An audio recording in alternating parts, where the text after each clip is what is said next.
Yeah. Hello. Good evening, everybody. Nice to have you here. I will introduce Lady Ada. She is known for the mini POV kit that I think a lot of you guys know. You can build, with a mini POV, you can build a lot of things. You can really hack them. It's open source. Open source is very important for her. And then she builds one of her many projects is a phone jammer. So this device plugs mobile phones. And yeah, you're gonna have a lot of fun. Please give Lady Ada a warm welcome. Thank you. Hello.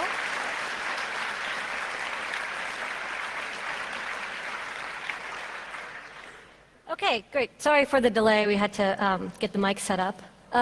So my name is Lamar. I also go by the handle Lady Ada.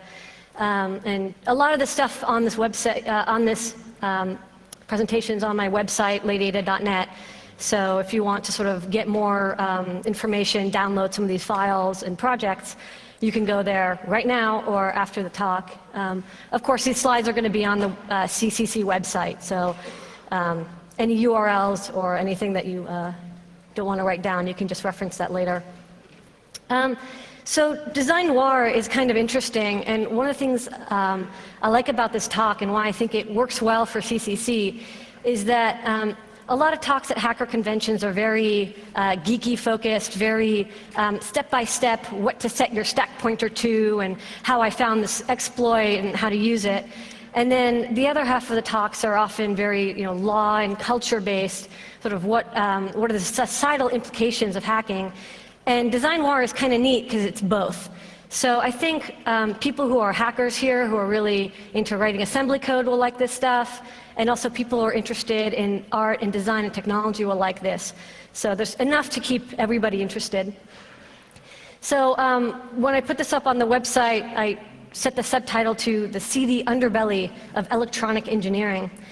And if you're going to say something, there's a seedy underbelly, well, I have to contrast that with what's out there right now. So this is a screenshot of the kind of jobs that are available on job boards right after I graduated with an electrical engineering degree. So some of the exciting things you can do with an electrical engineering degree apparently are electronic module assembly development engineer, or field service engineer, or systems engineer. I mean, some of these jobs are probably pretty interesting, but one of the things about electrical engineering is I think because the industry is so successful, a lot of people get into these jobs that, well, they don't really do a lot of art or socially effective technology. They're kind of stuck working at this company designing MRI magnets. And so when I graduated, I just didn't want to do this, so I decided, well, let's see what else you can do with electrical engineering. And one of the things is because electrical engineering is so successful and there's just so much technology out there, and I'll touch on this later, is there's a lot of prevalent devices that are very annoying. Like, for example, I'm going to talk about cell phones and televisions. They're so inexpensive that everyone's got them. And so everywhere you go, there's televisions and they're on and they're loud and annoying, and everyone's got cell phones and they have ringtones and they're loud and annoying. And there's no incentive for the industry to combat this because, well, they're making so much money. So the seedy underbelly here is design noir. And design noir was coined by two artists, Fiona Raby and Tony Dunn. And they're art students at the Royal College of Art in London. And their research was basically architecture and art, but they were also really excited by electronics and technology, and they wanted to see if they could combine art, architecture, and electronics together. And the way they did this was under this umbrella of design noir. And so up there is a quote cobbled together from the book they wrote called Design Noir. And basically it's, again, this hidden underbelly of real human needs. And it's strange and it's interesting and it's dark. And that's where the noir comes from. So design noir is a combination of design, of architecture, art, and technology, and noir, which is this seedy underbelly. So of course, this comes from film noir. I have a slide here from a movie called Hidden Desire. So I'm not a film noir expert, but basically 1940s, 1950s French and American film style that was very dark, very creepy. Many of the characters were sort of anti-heroes. You have the detective who has, a seedy past, and he's trying to right his way, but he's not always so successful. And then there's the beautiful woman who's comes to him and wants help, and she's the victim, but then it turns out that she's really the killer. So the characters in film noir are not as they seem, and so that's what I want you to kind of capture from the film noir analogy. So an easy way to understand this is Mickey Mouse is to film noir as consumer electronics is to design noir. So Dunn and Rabi, when they wrote this book, Hertzian Space and Design Noir, they were the PhD theses at the Royal College of Art, and they were architects, so they sort of approached this from a conceptual view. And their thesis was actually about people who were scared of electronic waves. So people who were afraid that they'd get cancer from using their cell phone, or that their television was actually affecting them. The electromagnetic waves from their screens were affecting them psychologically and physically. So they designed, these are two art projects. The project on the left is called the Faraday chair, and it's a copper mesh enclosed chair, and you crawl inside of it, and because it's a Faraday cage, you're protected from these evil electromagnetic waves, and I guess you need a gas mask for some reason. And then on the right, there's the electro draft excluder, and so they said this is sort of a portable shield, and they said the cones are designed to reflect electromagnetic waves. Now, these don't actually work, right? These are conceptual pieces. These cones don't work that way. But that's their approach because they were architects. But I'm an engineer because I studied electrical engineering. So I'm going to present more functional prototypes of design noir. So this is one of my favorite examples. This is the no contact jacket. There's a website like nocontact.com. And this was done by Adam Witten and Yolanda Nugent from CAVS, the Center for Art and Visual Studies at MIT. And this jacket they built one, and it's a woman's jacket, and the bottom layer is fleece, and then on top of that there's a insulating neoprene rubber layer. And the outer layer is this metallic fabric that has high voltage wires woven into it. And so the woman, you'll see in the next photo a more detailed picture, but on the cuff there's a button, and if she's worried that someone is about to grab her or attack her, she presses the button, and a 500 volt AC generator turns on and electrifies the jacket. Yeah. So. And they actually built this. So here is sort of some more images from a video. Guy grabs her and gets electrocuted, and then you can see sort of at the bottom right there the button. And there's actually a key, so you have to actually put the key in and turn it to turn it on. And then on the left, they actually built a Jacob's ladder, so it actually electrifies, so you can tell when it's on. So and this guy is an artist, so he has an artist statement. But basically, what he's trying to say is, for much of human history, female clothing has been constricting and turns women into victims. It's very hard to run away from someone if you're wearing high heels or if you have a corset on or a huge dress. So what he wants to do is take this sort of victimizing fashion, turn it around, and instead of creating a victim, it empowers her to protect herself from people she doesn't want touching her. So, this is kind of interesting because they only built one, and it's not available for sale. But you can see how this sort of combines art, sort of they had to design this jacket and make it look nice and wearable, and also sort of electrical engineering had to make it work, as well as this noir element, which fulfills a real human need. Right? This is a real human need. I mean, maybe you've never worried about someone mugging you, but you can understand that some people would be concerned and they'd want this jacket. So I tried to condense design noir into sort of a 3-step, 4-step process. So the first element is control. By wearing this jacket, she's empowered, she has control over her personal space, she's no longer a victim, and even if she doesn't ever get attacked, she feels safe because she has this jacket on. Second, there's this element of subversion, which is important for design noir. There's no reason why she couldn't carry a gun or a knife, unless guns are of course illegal, but there's no reason for this to be a jacket. She could just as easily carry a taser. But what's interesting is because it's a jacket, the attacker will never know that she's wearing it.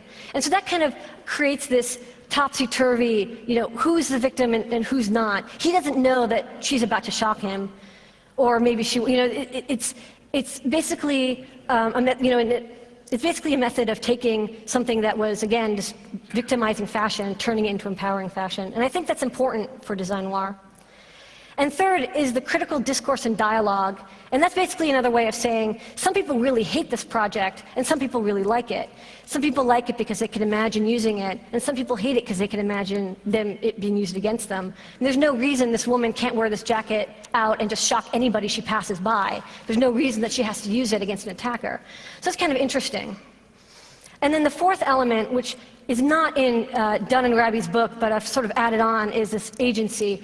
Whereas they talked more about projects that were sort of just sketches in a book, I like projects that actually got built and actually work.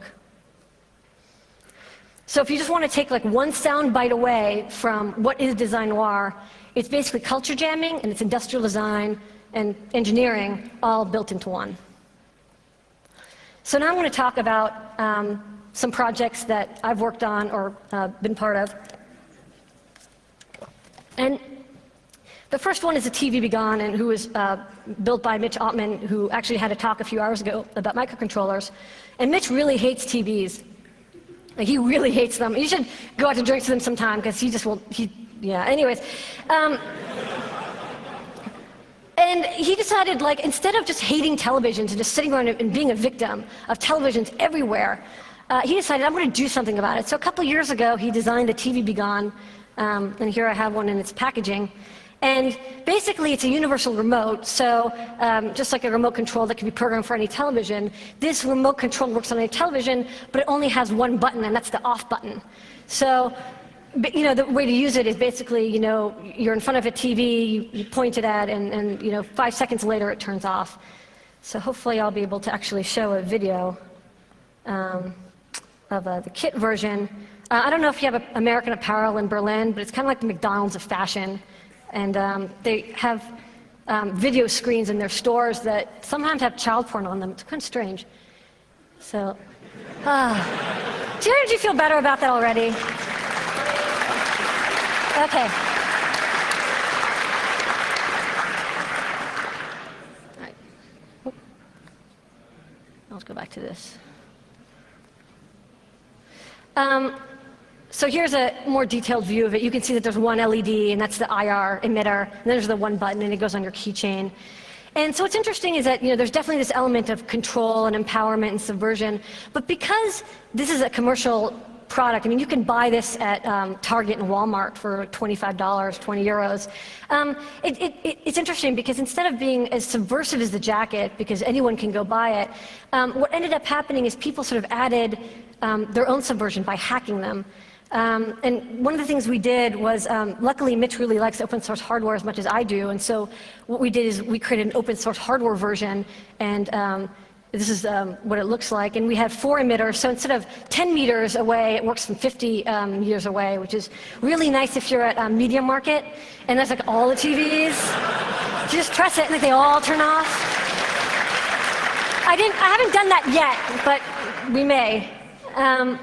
And so, we published the schematic, and it's very simple. It's just a microcontroller and 4 LEDs and 4 transistor drivers. And we released all the source code with all the codes.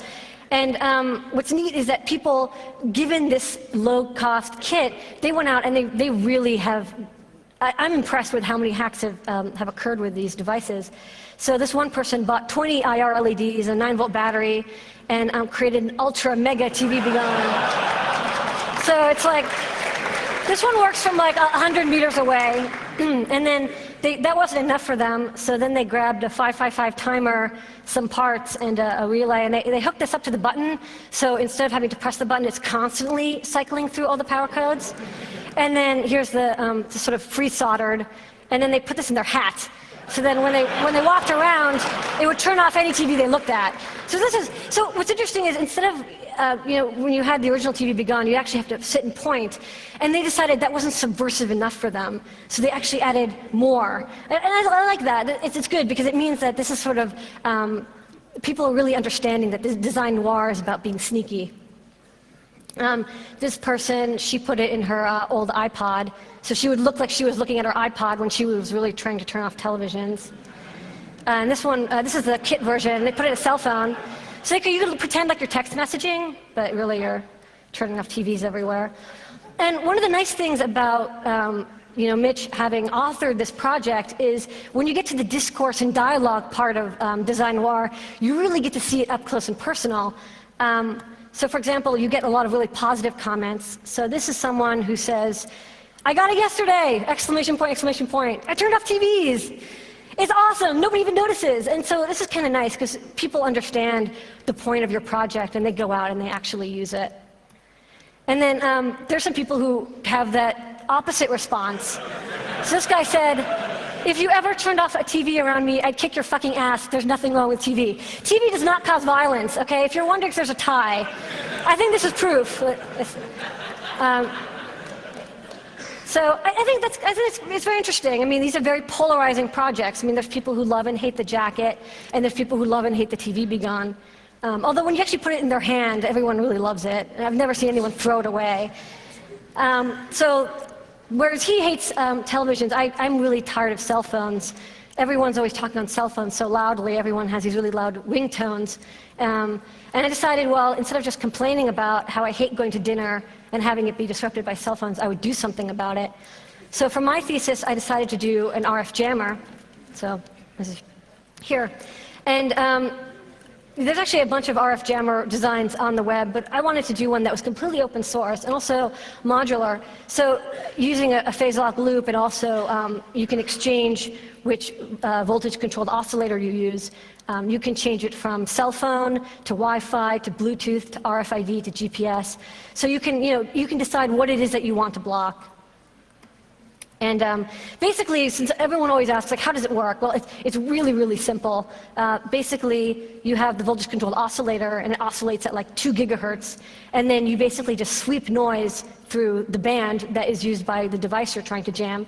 So this is a frequency analyzer, and you can see a spectrum analyzer, and you can see that there's just this big square, and that's the frequencies being jammed. And if you kind of look at the bottom, it's where the start and stop is, you can tell that it's 1.9 to 2 gigahertz. That's PCS band. So that would be blocking American cell phones. So basically, when you turn it on, people just get no signal. Call was lost.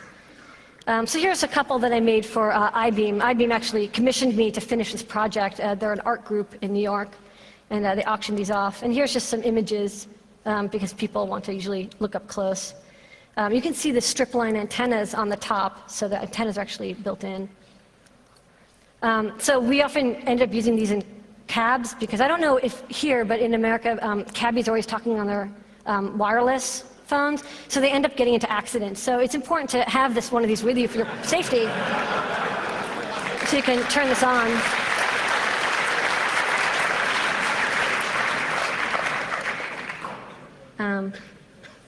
And you can see there's actually a cell phone battery inside that's used.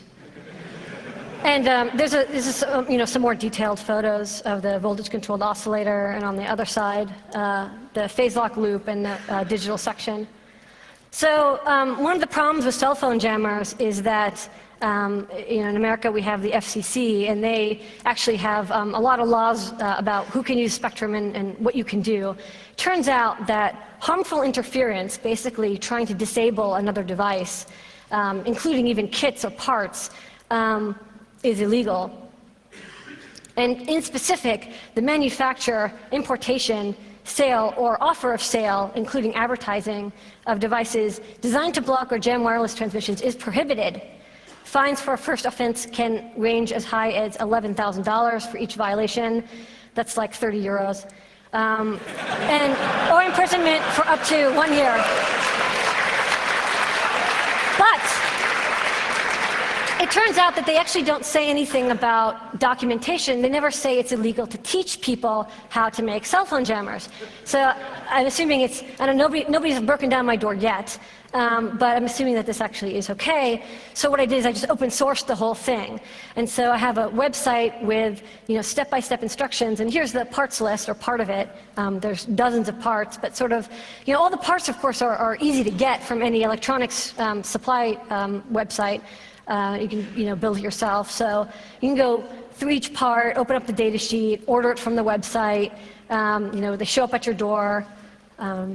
This is the circuit board layout. It's a double-sided circuit board. So some people have etched them, but you can also send it away and have it made by a circuit board house. And then there's instructions on how to build it step by step, test the power supply, test the oscillators, test the phase lock loop. So again, you can see how using the TV Be Gone or using the cell phone jammer sort of create this element of control. Taking back personal space is how I framed it. Instead of having your eyeballs and your ears being attacked by televisions and cell phones, now you have a way of controlling that space for you. And subversion, of course, using the TV Be Gone, you can be very secretive about it. And most people don't even understand, most people aren't aware that these exist. So, you can go ahead and turn off a TV and most people will just be like, what happened, if they even notice. And then the critical discourse and dialogue, which is people sort of talking about whether they think this is a good idea or a bad idea. And again, the functionality agency, you can buy this TV Be Gone, and the first time you use it, you're really excited because you just did something really kind of wrong, but at the same time feels really good. And I think that's an important part of design noir. You have to have that agency. So I also got some reactions a year ago, exactly when I released the Wave Bubble project. So some people really liked it because they could think of situations in which they were in a movie theater or a church or a coffee house, and phones were ringing, or even in classes the phones were ringing, or people talking on the phone rudely. And so a lot of people said, I really want one, I'm going to build it. And in fact, on my website there's a wiki now, and a couple dozen people are building them, and successfully, so that's kind of good. And they share a lot of techniques that they used. And then some people were really angry, and some people thought I was a terrorist because this technology could be used for evil. So that's actually important. I don't necessarily think that terrorists use these devices. In fact, the US Army uses cell phone jammers, or has used cell phone jammers to block IEDs in Iraq because they use cell phones to trigger them. But I think that people get very offended because they think of situations in which they may have had an important phone call, or they may have an important phone call and they don't want to be blocked. What I really liked was this one fellow actually sort of, without having read about design noir, sort of understood the whole concept behind it. So that was good. Somebody got the point of the project. Okay, thanks.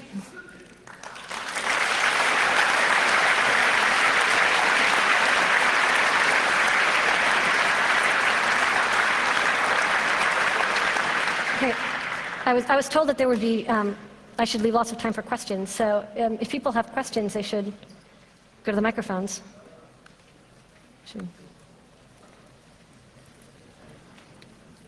And there's the URL again if you want to go to the websites. Hello? Hello. Okay, it's working. Hi. Hi. Yeah, thanks a lot for your talk. I really enjoyed it.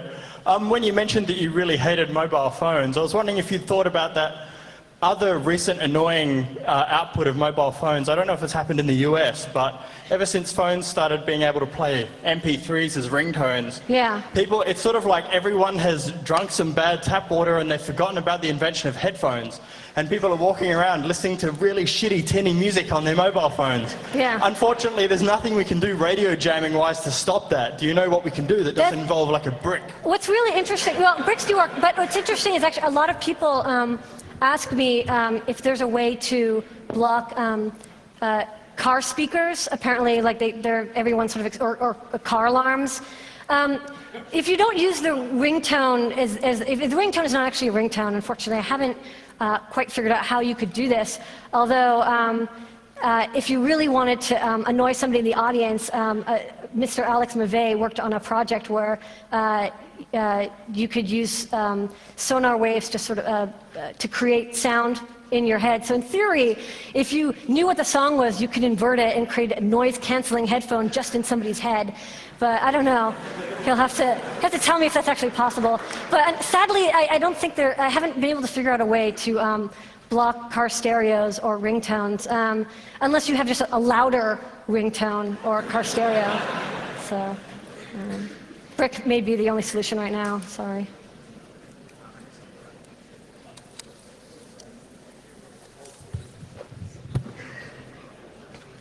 Any more questions? No? You have to go to the microphone. Hi. Oh, too late. In most talks I heard today, there was actually some cell phone ringing. In yours, there wasn't any. I'm just wondering why.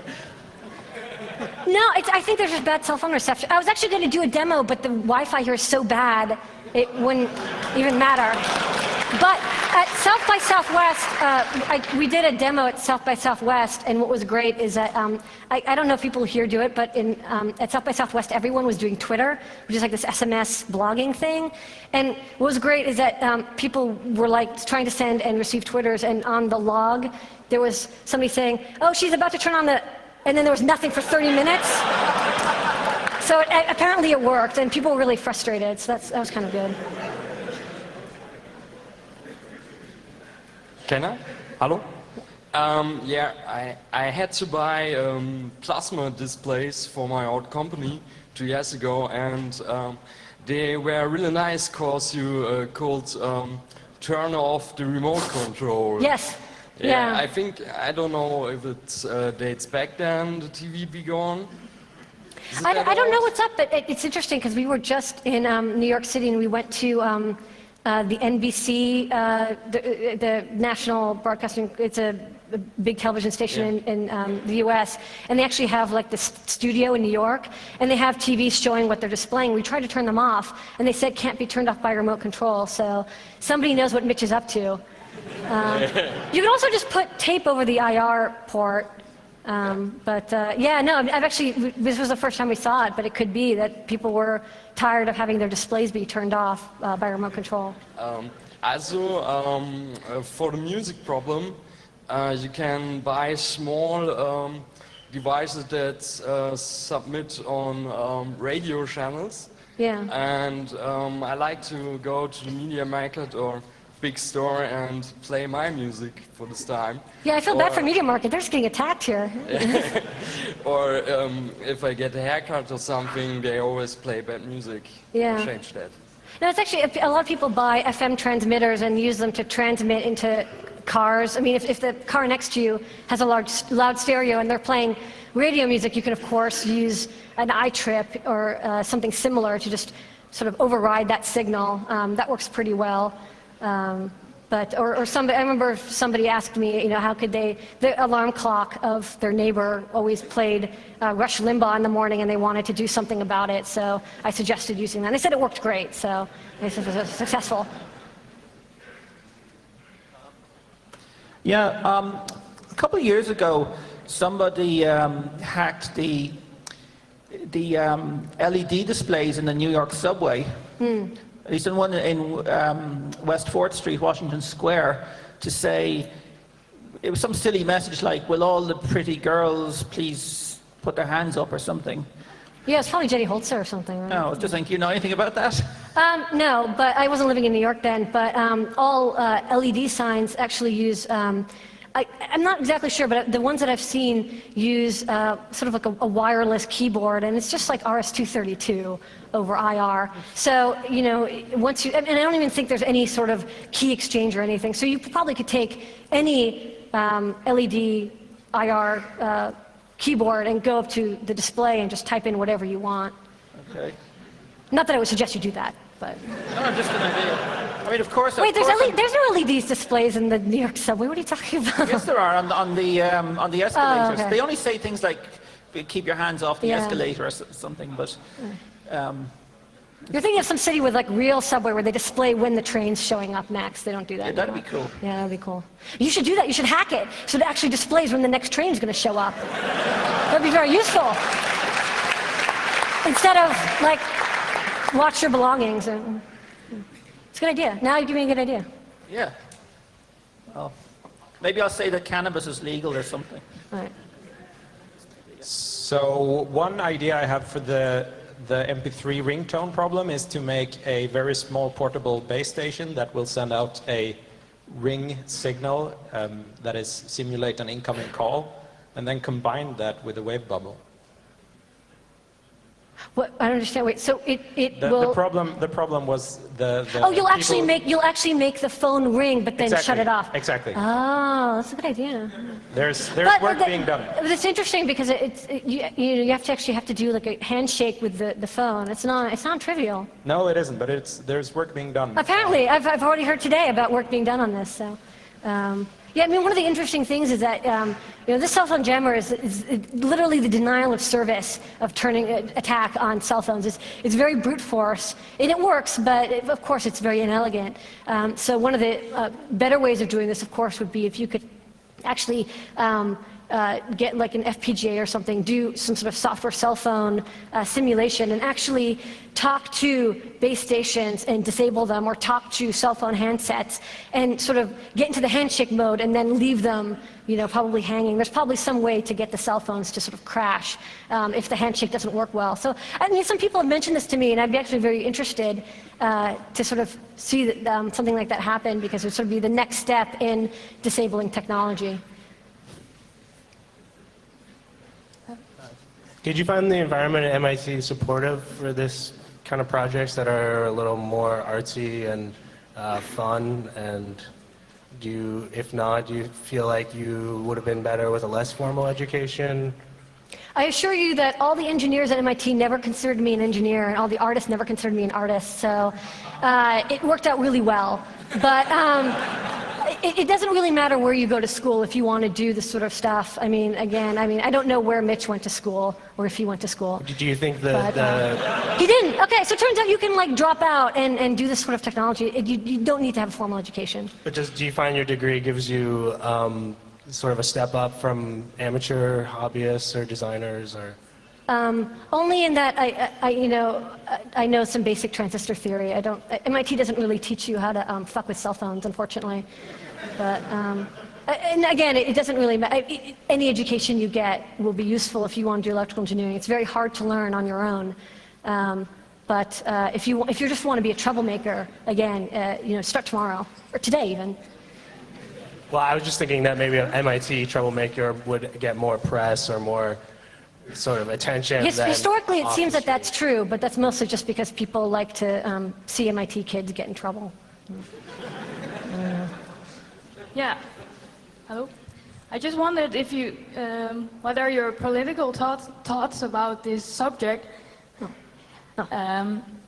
Because you're just culture jamming or just making fun. Well, see it, or do you have any deeper political meaning with it? What you want to, what's your goal in the end? Do you want to just subvert? Well, so maybe I'm just sort of like a little bit of a nihilist, but I've never found that anyone who's a culture jammer really had very strong political motives. I mean, mostly they just wanted to crawl on top of billboards and fuck them up, right? So, and then they usually they needed an excuse, so that it was like this message. But I think it is important for people to understand that the technologies that are all around us, you should be able to control your personal space and react to it. I didn't build a cell phone jammer to make a political statement. I built it to make a personal statement, which is I'm tired of going out with significant others to diners and then having them with their cell phones ringing and then talking instead of having time together. So I don't think there's the political on the small scale and political on the big scale. I'm not out to attack Vodafone or T-Mobile. But I think that if personally you think that this is a goal, then I think that sort of counts as a political statement, but a selfish one. Yeah. Thanks. Any more? Any more questions? Oh.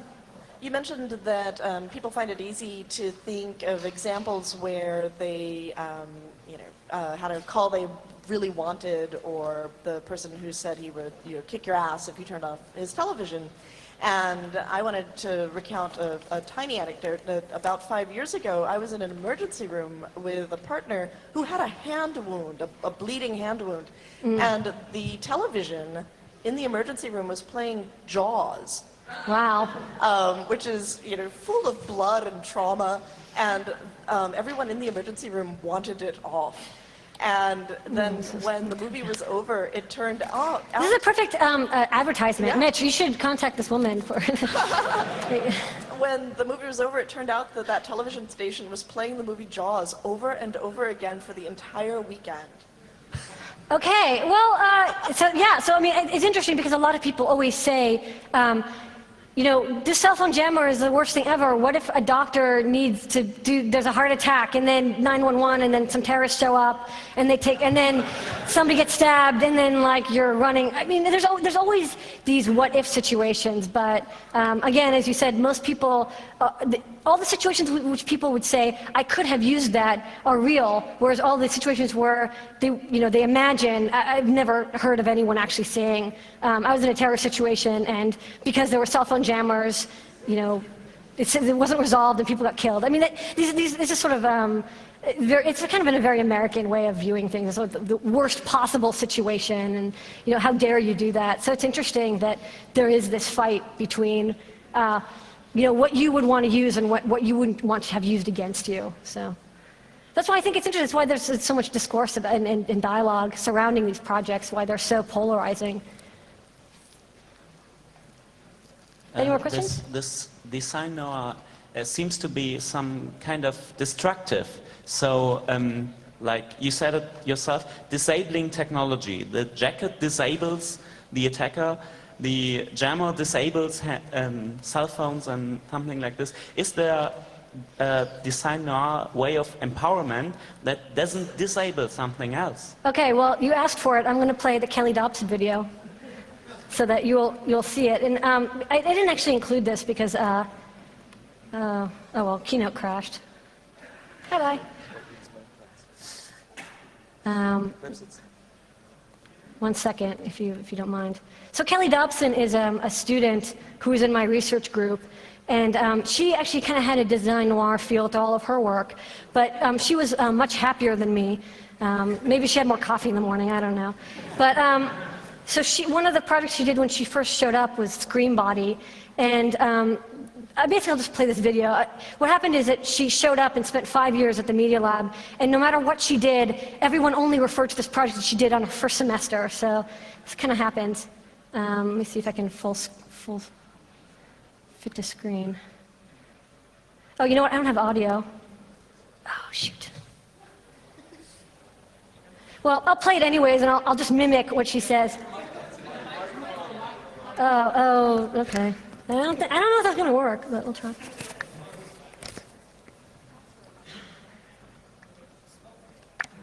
Stop. Okay, sorry.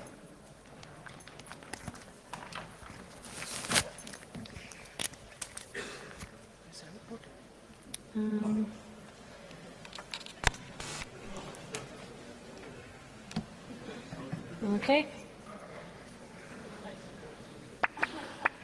You hear that? Oh, awesome. Okay.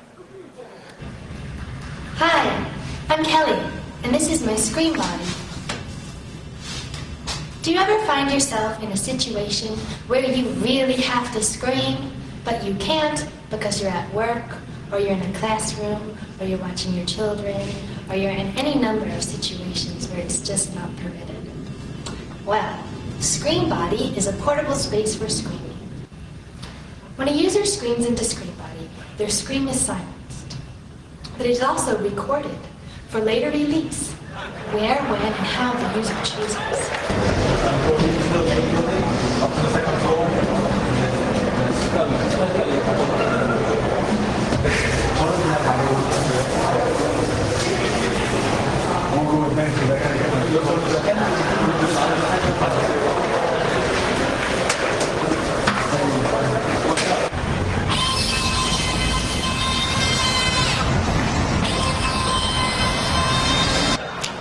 The main body of Scream Body is constructed of open cell polyurethane frame with a latex barrier. So now she's sort of These two explaining together the technology act to behind it. absorb and contain the sound of the scream. basically she sort of molded this foam. She's actually also an architecture student or art student, and so she basically made this foam squeezable thing, put a bunch of electronics and a recorder in it so that she could record and output her scream. So again, this is a real human need. She apparently needs to scream in public locations, but it's inappropriate because otherwise somebody would make like a scream jammer. So what she did is she created this device that allowed her to save that scream and then release it later in the street where it wouldn't bother anybody. So this allows her to be empowered and get that control back. And it's also a little subversive. I mean, it's a little weird to carry around this pouch of screaming. But I think that's another good example of design noir. I mean, again, she's not as angry and hateful as I am. Her next project, which she actually did machine therapy. So it was some people getting to know technology and how technology helps them with their emotions. So this is part of it. The other one was a project called Blendy 2000, which I don't have the video for, but it's basically her screaming with a blender, and the blender screams back. You have to see it; it's online. But she's extremely creative, and again, taking electrical engineering and art and combining it to make products that are useful to her. Like, I think that's all. I think that answers your question. All right. Any other questions?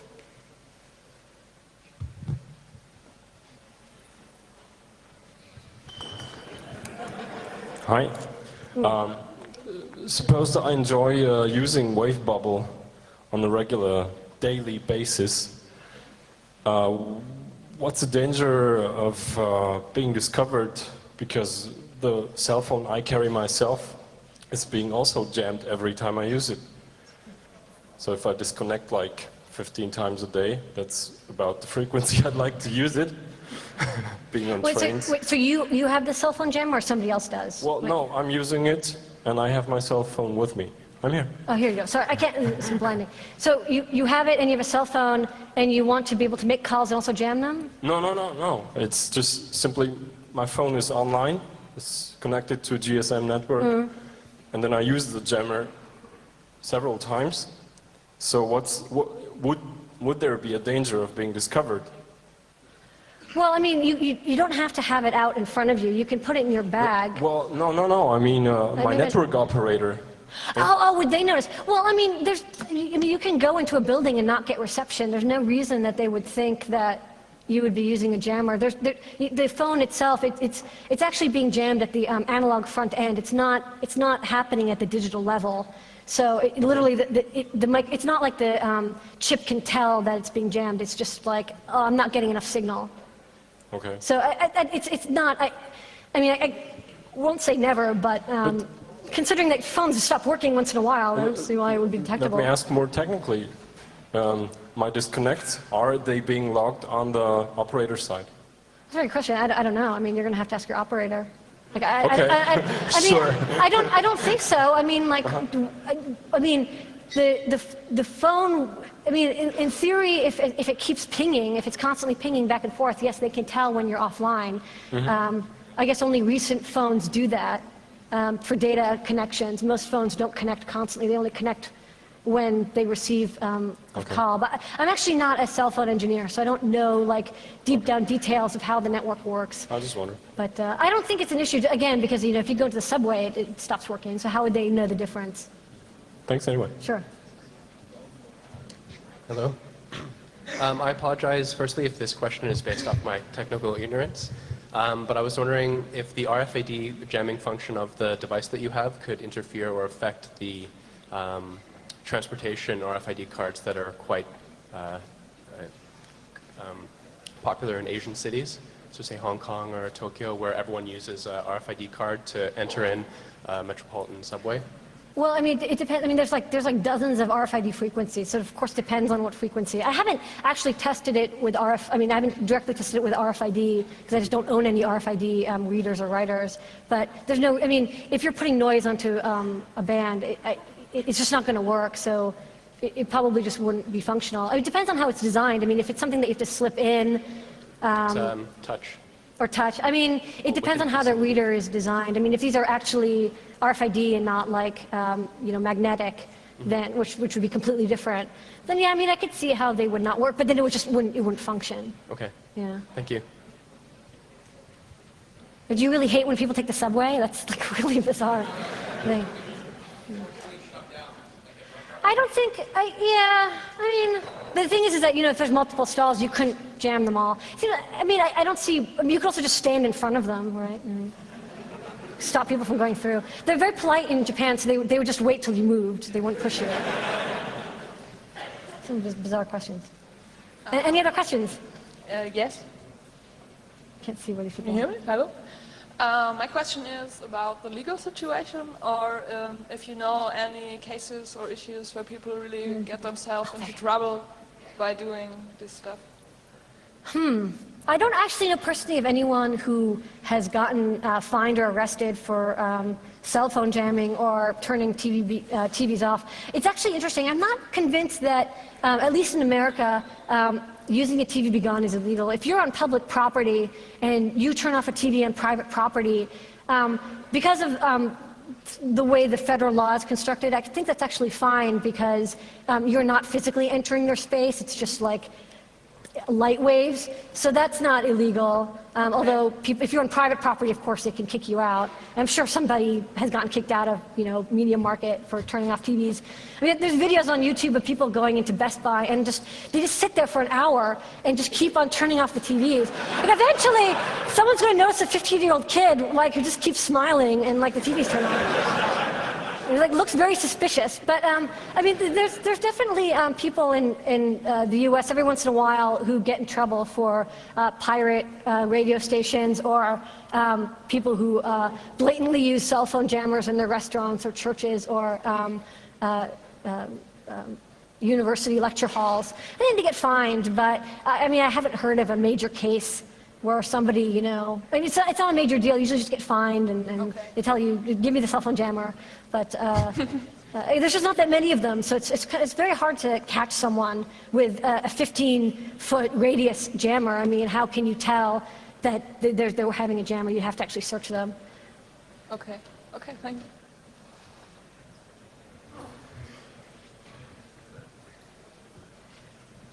You have 3 more minutes of questions, so probably 1 or 2 more questions. Yeah. Back when I was a kid, we used to sneak into the stereo shops and such. Sorry, the what? And sneak into stereo shops and turn off the TVs with our own remotes. Yeah. But the other thing we used to do was turn up the sound really loud. Yes. Have you considered making a TV be loud or something like that? It's actually interesting. Because we released the code for the TV Be Gone kit open source, people have actually been modifying it, and they're saying, well, I don't want it to be an off or on power switch. I actually want to mute TVs or make them really, really loud or change the channel. So there's actually firmware mods that you can reprogram the kit so that it'll change channels instead, which could be about as funny. So for example, if you were in front of the NBC studio, you could change it to ABC or Fox News. I don't know. So maybe you can find that funny. But that's any kind of troublemaking, I approve of. So yeah, sure. You don't need the TV Be Gone. You can get a universal remote. What's nice about the TV Be Gone is it's very small, so you can hide it in your hand very easily. Okay, one more question. Yeah. In the Netherlands, we're starting apparently to use RFID cards to get on the trains and the subways. And you can't actually, without the RFID card, you wouldn't be able to get on the subway. On RFID frequency, do you have any idea what the range would be on blocking these things? And do you need to stand next to the reader or 5 meters apart? Or? I'm pretty ignorant about RFID, especially since there's so many standards. But RFID usually works on such a short level because it's literally you have to power the device in such short range. So I'd say you'd probably have to, unless you had a strong jammer which you can build, you probably have to be a couple feet away. But there's people who have taken the wave bubble and added more and more high power 5-watt gain stages, so that works from 100 feet away or 100 meters away. There's no reason why you couldn't, instead of antennas, you just attach more gain stages. As long as you have a car battery, you're good to go. It's a little suspicious to be in a train station with a car battery. But technically, I can't imagine why you couldn't do this, but that's not to say that. Again, I have very little experience with RFID, so it's not used very much in the U.S. So most people have not used it for that purpose. So I haven't gotten any feedback. Whereas I've gotten feedback from people using it with GPS and cell phones and Wi-Fi. Great. Milan? Great. Well, thanks for all the questions. This was awesome. Thank you. Thank you.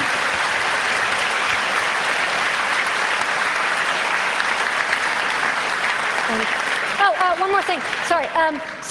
Mitch and I brought like 100 TV Be Gone kits, and we're going to be holding workshops. Hopefully it's going to be mostly Mitch. But we'll be holding workshops in the hacking area in the next couple days. So if you have a couple euros, to pay for the parts, and you want to learn how to solder, you can build your own TV Be Gone and turn off Media Market, and they'll hate us. And CCC will never be allowed here again. Great. Okay.